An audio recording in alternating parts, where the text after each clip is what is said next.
Guna mengingatkan kembali generasi muda tentang terbentuknya Kabupaten Banyuasin dengan tampilan yang lebih menarik, Dinas Perpustakaan dan Kearsipan Daerah Banyuasin memfilmkan sejarah terbentuknya Kabupaten Banyuasin yang melibatkan para tokoh pemekaran serta berkolaborasi dengan TV lokal pertama di Sumatera Selatan, yaitu PAL TV.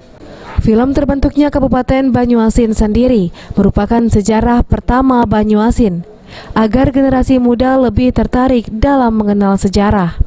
Film berdurasi 30 menit ini melibatkan hampir seluruh tokoh masyarakat Banyuasin yang terlibat dalam proses terbentuknya Banyuasin yang masih hidup, termasuk Anwar Malik yang kini berdomisili di Jakarta, Alex Nurdin, Kaharudin Aziz, dan sejumlah tokoh yang lain.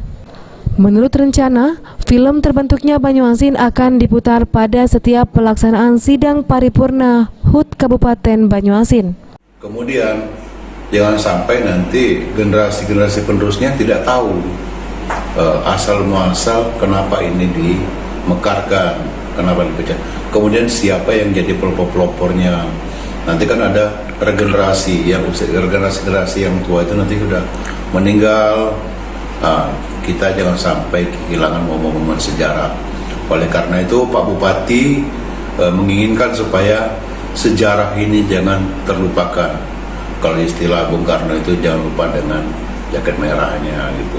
Jadi siapa yang berjuang harus kita kenang, jangan sampai kita lupakan.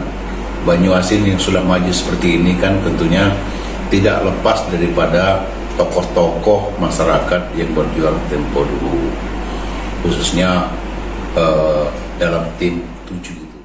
Selain memfilmkan sejarah terbentuknya, Dinas Perpustakaan dan Kearsipan Banyuasin juga berhasil membangun fasilitas membaca hingga tingkat desa, sehingga Perpustakaan Nasional memberikan penghargaan pada DPK Banyuasin sebagai kabupaten terbaik nasional dalam bidang literasi. Sulaiman, PAL TV.